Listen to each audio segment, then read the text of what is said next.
अंग्रेजों ने भारत की दौलत कैसे लूटी, बंगाल की समृद्धि से ईस्ट इंडिया कंपनी की ताकत तक। एक समय था जब बंगाल को भारत के सबसे समृद्ध क्षेत्रों में गिना जाता था। यहां का कपड़ा दुनिया भर में मशहूर था। यहां के बाजार व्यापार से भरे रहते थे और बंगाल की अर्थव्यवस्था इतनी मजबूत थी कि यूरोपीय कंपनियां यहां व्यापार करने के लिए एक दूसरे से प्रतिस्पर्धा करती थी। लेकिन फिर 1765 में एक ऐसा बदलाव हुआ जिसने इस पूरी कहानी की दिशा बदल दी। ईस्ट इंडिया कंपनी को मिली दीवानी, यानी बंगाल, बिहार और उड़ीसा से राजस्व वसूलने का अधिकार। अब सवाल था, जिस धन से कभी बंगाल की अर्थव्यवस्था चलती थी, वह धन आखिर जा कहां रहा था? क्या कंपनी उस धन को बंगाल के विकास में लगा रही थी, या भारत की संपत्ति अब किसी और साम्राज्य की ताकत बनने वाली थी? पहले यह समझना जरूरी है कि कंपनी की नजर बंगाल पर इतनी गहरी क्यों थी। बंगाल सिर्फ एक राजनीतिक क्षेत्र नहीं था, यह एक बड़ा आर्थिक केंद्र था। यहां कपड़ा उद्योग मजबूत था। रेशम, सूती वस्त्र, नमक, चावल और कई तरह के व्यापारिक सामान देश और विदेश तक जाते थे। यूरोपीय व्यापारी बंगाल से सामान खरीदते थे और उसे दुनिया के दूसरे हिस्सों में बेचते थे। यानी बंगाल सिर्फ बाजार नहीं था, वह खुद एक आर्थिक शक्ति था। और अब कंपनी के हाथ में इस क्षेत्र के राजस्व की चाबी आ चुकी थी। 1765 इलाहाबाद की संधियों के बाद ईस्ट इंडिया कंपनी को बंगाल, बिहार और उड़ीसा की दीवानी मिली। इसका अर्थ था राजस्व वसूलने का अधिकार। सोचिए, अब कंपनी के पास सिर्फ अपने व्यापार का पैसा नहीं था, अब उसके पास पूरे क्षेत्र से आने वाले राजस्व पर नियंत्रण था। किसान खेती करता, जमीन से उत्पादन होता, राजस्व तय होता और उसका एक बड़ा हिस्सा कंपनी की व्यवस्था के जरिए ऊपर पहुंचता। यहीं से एक बेहद महत्वपूर्ण बदलाव शुरू हुआ। कंपनी अब व्यापार करने के लिए सिर्फ अपना पैसा इस्तेमाल नहीं कर रही थी, वह उस क्षेत्र से मिलने वाले राजस्व का इस्तेमाल अपने आर्थिक और राजनीतिक हितों के लिए भी कर सकती थी। और यही कंपनी की असली ताकत बनने वाला था। अब कहानी और दिलचस्प हो जाती है, क्योंकि कंपनी सिर्फ राजस्व वसूल नहीं रही थी, वह व्यापार भी कर रही थी।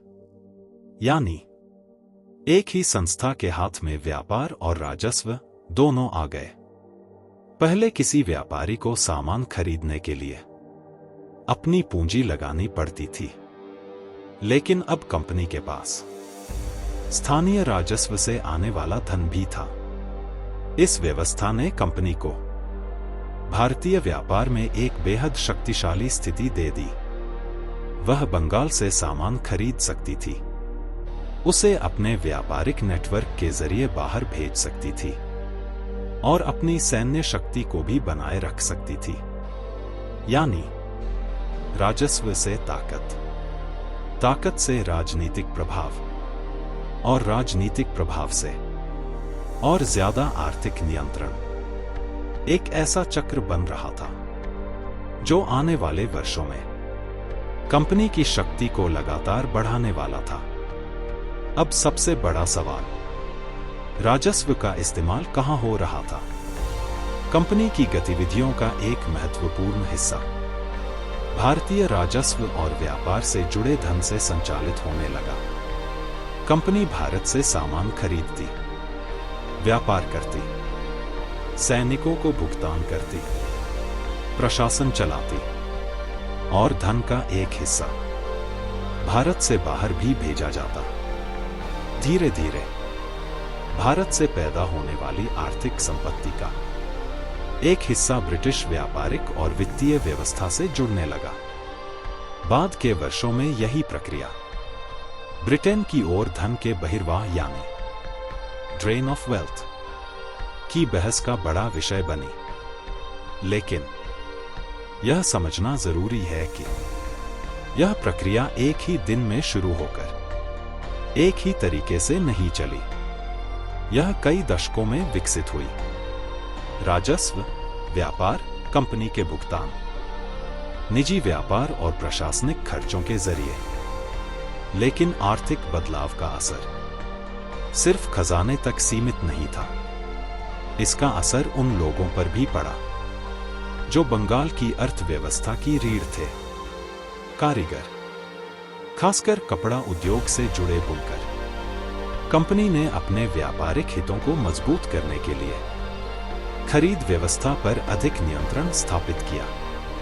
कंपनी के एजेंट और गोमाश्ते उत्पादन और खरीद की प्रक्रिया में महत्वपूर्ण भूमिका निभाने लगे।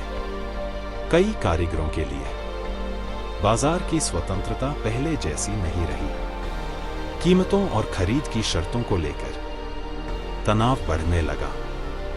इसका मतलब यह नहीं कि हर कारीगर की स्थिति एक जैसी थी, लेकिन व्यापक रूप से कंपनी के बढ़ते व्यापारिक नियंत्रण ने पारंपरिक व्यापारिक व्यवस्था को बदलना शुरू कर दिया।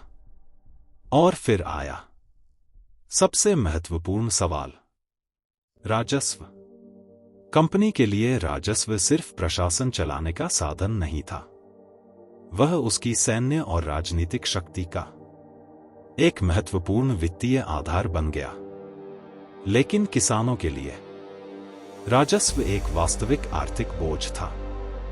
अगर फसल खराब हुई, बाजार में कीमतें बदली या स्थानीय अर्थव्यवस्था पर दबाव आया, तो उसका असर सीधे किसान पर पड़ता था। और जब राज्य की आय को बनाए रखने का दबाव बढ़ता है, तो सबसे कमजोर वर्ग सबसे पहले प्रभावित होता है। बंगाल में यही तनाव आने वाले वर्षों में और गंभीर होने वाला था। और फिर बंगाल पर आया एक भयानक संकट, 1770 का बंगाल अकाल। फसल खराब हुई, खाद्य संकट बढ़ा और लाखों लोग प्रभावित हुए। इतिहासकारों के अनुसार इस अकाल में भारी जनहानि हुई। लेकिन यहां एक बात समझना जरूरी है, अकाल का कारण सिर्फ कंपनी की नीतियां बताना ऐतिहासिक रूप से बहुत सरल निष्कर्ष होगा। प्राकृतिक परिस्थितियां, फसल की विफलता, खाद्य आपूर्ति, बाजार की स्थिति और प्रशासनिक नीतियां, इन सभी ने संकट को प्रभावित किया। लेकिन कंपनी की राजस्व व्यवस्था और उस समय की आर्थिक नीतियों पर इस संकट के दौरान और उसके बाद गंभीर सवाल उठे। और यही वह दौर था जब बंगाल की समृद्धि की तस्वीर तेजी से बदलने लगी। अब एक सवाल उठता है, अगर बंगाल इतना कमजोर हो रहा था, तो कंपनी इतनी मजबूत कैसे होती जा रही थी? जवाब छिपा था धन के इस्तेमाल में। बंगाल से मिलने वाला राजस्व कंपनी की सैन्य शक्ति को बनाए रखने में मदद करता था। वही सैन्य शक्ति कंपनी के राजनीतिक विस्तार को मजबूत करती थी, और राजनीतिक शक्ति कंपनी को और अधिक राजस्व और व्यापारिक अवसर देती थी। यानी धन से सेना, सेना से सत्ता, सत्ता से राजस्व और राजस्व से फिर और बड़ी सेना।